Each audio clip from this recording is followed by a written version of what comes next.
Bangkitkan jiwamu, penuhi hatimu dengan zikir-zikir yang akan menenangkan jiwamu, yang akan melembutkan hatimu.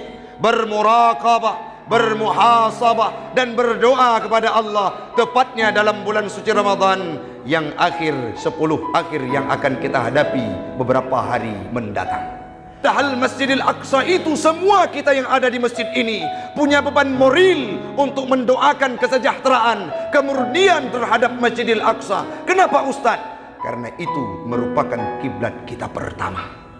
Masjid yang diabadikan oleh Allah dalam Al-Quran salah satunya adalah Masjidil Aqsa, yang hari ini diobrak-abrik oleh mereka yang bukan berKTP-kan Islam, yang hari ini ditindas orang-orang yang memperjuangkan hak Baitul Muqaddis dulunya, yang mana Nabi saat Isra dan Mi'raj menginjakkan kakinya di Masjidil Aqsa, setelahnya baru berangkat ke Sidratul Muntaha.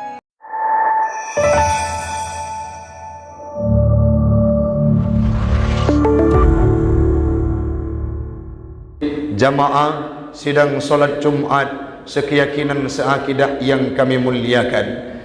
Ya Rabb, seperti siang ini kami berkumpul di bawah atap masjidmu, kami berdoa kepadamu ya Rabb dalam waktu yang engkau mustajabah doa, yang engkau terima doa. Kumpulkan kami seperti hari ini ya Rabb dalam syurgamu kelak di yaumil qiyamah, Jannatul Firdaus, Jannatul Ma'wa, bersama baginda Rasul Nabi Muhammad sallallahu alaihi wasallam. Amin. Amin ya rabbal alamin.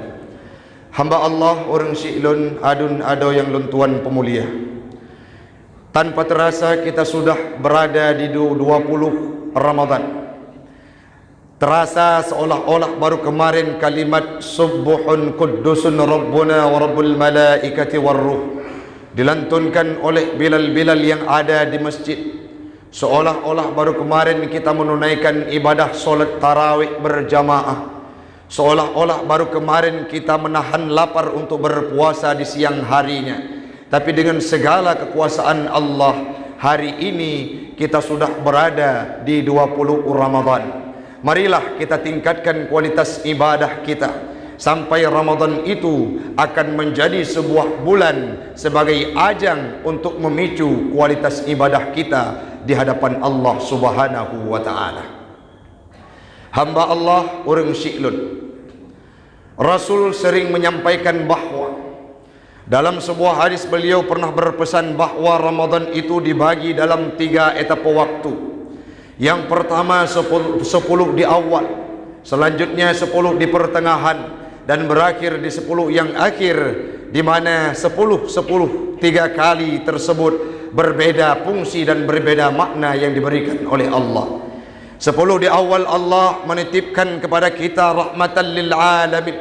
Kita jemput rahmatnya Allah dari berbagai penjuru. Itu sudah kita rasakan dan sudah kita aktualisasikan, sudah kita implementasikan pada 10 pertama Ramadan itu datang dalam kehidupan kita. Yang selanjutnya pada etapa yang kedua, Allah memberikan rahmatnya, Allah memberikan maghfirahnya, Allah mengampunkan segala hamba yang meminta ampunan kepada Allah, tepatnya berada di 10 pertengahan, diberikan dengan nama maghfiratan minallah, mendapatkan keampunan dari Allah Subhanahu wa ta'ala. Hari ini merupakan hari yang terakhir kita bermuraqabah, kita bermunajah, dan termasuk dalam etapa kita diampunkan dosa oleh Allah Subhanahu wa ta'ala. Yang terakhir, pembahagian etapa yang ketiga, Allah akan memberikan suatu waktu kepada kita di mana akan dimerdekakan dari api neraka. Bagaimana konsepnya Ustaz? Bukankah ibadah Ramadan itu merupakan ibadah yang diberikan oleh Allah untuk dilatih hawa nafsu kita? Kalau kita sudah mampu mengendalikan hawa nafsu dalam bulan suci Ramadan, artinya Allah akan menjadikan kita sebagai pribadi yang taat, akan menjadikan kita sebagai pribadi yang dekat dengan kemaslahatan, akan terjauh kita dari kemaksiatan.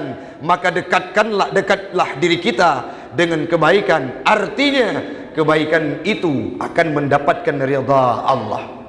Kalau kita sudah termasuk dalam kategori orang yang mendapatkan ridha Allah, maka apa pesan Allah? Ya ayyatuhan nafsul mutmainnah, Irji'i ila rabbiki radiyatan mardiyah. Wahai jiwa-jiwa yang sudah tenang, wahai nafsu-nafsu yang sudah tenang karena diberikan latihan dalam bulan suci Ramadan, wahai jiwa-jiwa yang sudah termanage, wahai jiwa-jiwa yang sudah rapi dengan aturannya, yang dulunya kita mengemban nafsu amarah, 20 hari sudah kita latihan, hari ini sudah menjadi nafsu kita, yaitu nafsu mutmainnah. Dulunya kita adalah pribadi yang cepat marah, dulunya kita adalah pribadi yang cepat tenggek, dulunya kita adalah pribadi yang cepat emosi. Latihan dalam bulan suci Ramadan, sudah 20 hari, hari ini hamba Allah sudah menjadi nafsu kita sebagai nafsu mutmainnah.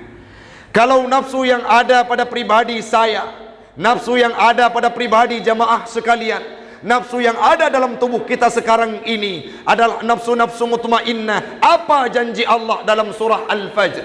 Ya ayyatuhan nafsul mutmainnah irji'i ila rabbiki radiyatan mardiyah. Wahai jiwa-jiwa yang tenang, kembalilah ke hadirat Tuhanmu, Allah yang memiliki ridha dan keridhaan. Kalau Allah sudah memberikan ridha kepada kita, pastilah 2 kategori terbaik akan kita dapatkan. Apa itu? Fadkhuli fi ibadi, jadilah engkau sebagai hambaku. Kalau Allah sudah berpesan engkau sebagai hambaku, maka legalitas janjinya yang diberikan kepada kita adalah wadkhuli jannati, dimasukkan kita dalam surga. Masuk dalam surga artinya itqum minan nar, merdeka kita dari api neraka. Itulah maksud Nabi yang disampaikan dalam hadisnya, bahwa pada etapa terakhirlah kita akan mendapatkan itqum minan nar. Kenapa? Karena takwa kita, nafsu kita yang sudah baik karena berkat latihan dalam bulan suci Ramadan, akan dijadikan kita sebagai hamba Allah yang masuk dalam surga, merdeka dari api neraka. Di sisi yang lain hamba Allah, saat masuk dalam etapa yang terakhir ini, Nabi selalu berdiam diri di masjid untuk beriktikaf. Apalagi panitia sudah menyampaikan bahwa ada qiyamul lail di masjid tercinta ini. Mari kita penuhi saf-saf jamaah untuk beriktikaf, bermuraqabah kepada Allah. Pernah tidak kita bayangkan bagaimana lembaran kehidupan kita saat kita pejam mata? Apa yang sudah kami lakukan tahun yang lalu ya Rabb? Apa yang sudah kami kerjakan tahun yang lalu ya Rabb? Ataukah sebelah kanan, ataukah jalan yang kiri yang kami pilih pada tahun yang lalu? 10 Ramadan terakhir ini kita bermuraqabah, membayangkan semua dosa yang pernah kita bayangkan, seolah-olah Allah tidak akan memberi umur panjang terhadap kehidupan kita. Dalam bulan suci Ramadan ini, 10 terakhir kita akan mantapkan untuk mendekatkan diri kepada Allah. Bangkitkan jiwamu, penuhi hatimu dengan zikir-zikir yang akan menenangkan jiwamu, yang akan melembutkan hatimu, bermuraqabah, bermuhasabah, dan berdoa kepada Allah, tepatnya dalam bulan suci Ramadan yang akhir, 10 akhir yang akan kita hadapi beberapa hari mendatang. Di sisi yang lain hamba Allah, dari tadi kita penjelasan menyangkut dengan amaliyah pribadi kita masing-masing untuk kita tingkatkan ibadah dalam bulan suci Ramadan ini. Yang terakhir, marilah kita penuhi suara-suara doa kita dalam bulan suci Ramadan, khususnya di 10 terakhir. Untuk apa Ustadz? Ada saudara kita di sana, di Palestina, yang mereka beribadah tidak sama dengan kita. Kita mengucapkan kalimat Subbuhun Quddusun Rabbuna wa Rabbul Malaikati Warruh dengan suasana hati yang damai, dengan suasana hati yang tentram. Berbeda sangat jauh dengan mereka saat diucapkan kalimat Allahu Akbar, takbiratul ihram, solat tarawih, tapi dalam dentuman senjata lawan menindas terhadap kehidupan mereka. Tahun ini kebetulan hari kebesaran mereka bersamaan dengan hari ibadah puasa umat Islam, yaitu hari Paskah, bersamaan dengan hari ibadah kita, yaitu bulan suci Ramadan.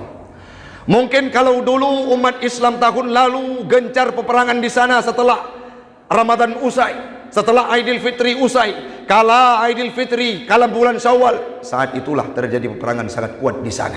Artinya ada adu fisik, bahkan tidak jarang keluarga, sanak saudara kita di sana mengalirkan darahnya.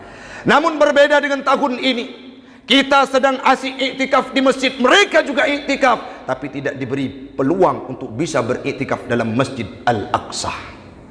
Dikuasai oleh mereka, digerogoti oleh mereka. Padahal Masjidil Aqsa itu semua kita yang ada di masjid ini punya beban moral untuk mendoakan kesejahteraan, kemurnian terhadap Masjidil Aqsa. Kenapa Ustaz? Karena itu merupakan kiblat kita pertama. Masjid yang diabadikan oleh Allah dalam Al-Quran salah satunya adalah Masjidil Aqsa, yang hari ini diobrak-abrik oleh mereka yang bukan berKTP-kan Islam, yang hari ini ditindas orang-orang yang memperjuangkan hak Baitul Muqaddis dulunya, yang mana Nabi saat Isra dan Mi'raj menginjakkan kakinya di Masjidil Aqsa, setelahnya baru berangkat ke Sidratul Muntaha. Kalau kita baca cerita, kita baca berita sekarang, dipenuhi lembaran-lembaran YouTube dan media surat kabar itu dengan kejadian yang ada di Palestina. Belum jenuh mereka, saudara-saudara kita di sana tidak jenuh, karena mereka sudah melihat bagaimana indahnya surga Allah. Tugas kita di sini tidak sanggup berperang. Tugas kita di sini tidak sanggup bercibaku untuk kokang senjata dan melawan mereka demi memperjuangkan Masjid Al-Aqsa, demi memperjuangkan Baitul Muqaddis, demi memperjuangkan Masjidil Haram yang ketiga setelah Masjid Nabawi dan Masjidil Haram yang ada di kota Mekah. Hari ini marilah kita tingkatkan kesadaran kita dalam bulan-bulan suci Ramadan di akhir ini. Siapa tahu kalau tidak lidah saya, kalau tidak lidah Anda semua, ataupun di antara kita ada orang-orang yang tidak pernah melakukan kemaksiatan, yang mana doanya senantiasa diijabah oleh Allah, seperti Syekh Bal'am bil Baurak dulunya. Maka dalam 10 terakhir ini, sembari kita berdoa, ya Allah ampunkan dosa saya, kita selipi doa-doa kepada kawan-kawan kita, saudara-saudara kita yang mengalir darah bersimbah peluk, mereka memperjuangkan akidah Islam di sana. Kalimat yang kita ucapkan sama takbirnya, kalimat yang kita ucapkan sama tahlilnya, kalimat yang kita ucapkan sama tasbihnya, tapi kualitas pahala yang didapatkan sangat jauh berbeda. Kita ucapkan di sini belum tentu besar pahala seperti mereka, tapi marilah kita tingkatkan kualitas ibadah kita dalam bulan suci Ramadan dan kita selingi dengan berdoa kepada mereka. Tengku kepua mantap doa ke Palestina nya, kepulih kedanya suah tak doa ke awaknya.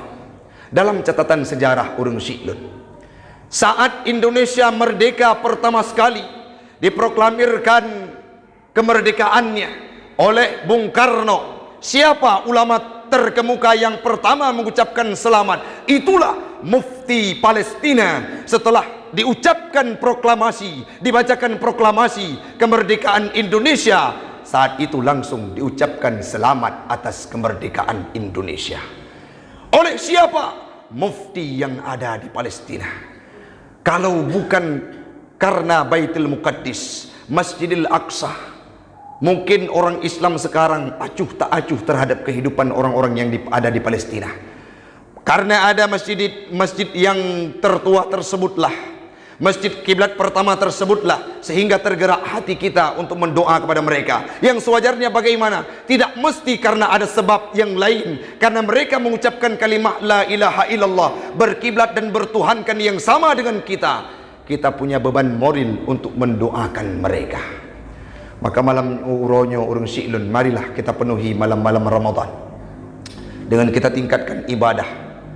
Sotoh urang Syi'lun, lagi kejadian pada malam yang kau likut yang lun kalen, ada orang anak-anak yang ugal-ugalan di kota Banda Aceh yang mereka berujung dengan maut, meninggal dunia. Ada orang-orang tua yang sedang ingin pergi berjamaah ke masjid, keluar dari rumahnya jam 12 di kota Luksmawi, tetapi menghembuskan nafas terakhir tanpa ada penyakit. Artinya ditabrak oleh mobil dan digilas oleh truk pasir sehingga harus menghembuskan nafas terakhir. Apa yang perlu kita petik hamba Allah? Hana takit tanya oronyo.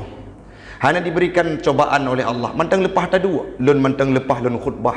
Urang dron mantang lepah na dengo. Tapi kita belum bisa menjamin keluar dari masjid ini Allah masih menitipkan nyawa untuk kita. Karena kehidupan itu merupakan rahasia Allah.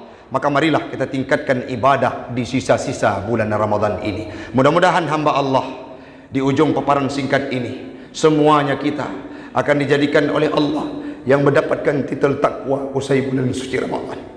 Kalau bukan karena Allah yang memberikan titel tersebut, kita tidak akan mampu mencapainya.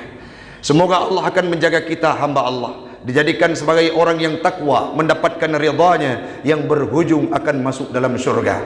Yang kedua, hamba Allah, mari sama-sama kita tadahkan dengan nantinya dimanapun kita berada. Ya Allah, berikan peluang kemudahan untuk saudara-saudara kami yang berada di Palestina, yang mereka memberikan kontribusi di sana untuk memperjuangkan masjid kami, bukan masjid orang lain, masjidnya umat Islam, masjidnya kita semua, masjidnya para pakar-pakar orang-orang yang menganut agama Islam. Doakan mereka, semoga Allah berikan kemudahan untuk mereka dalam melawan Zionis Israel. Mudah-mudahan akan terwujud dalam kehidupan kita dan doa kita akan diijabah oleh Allah. Amin. Amin ya rabbal alamin. Sekarang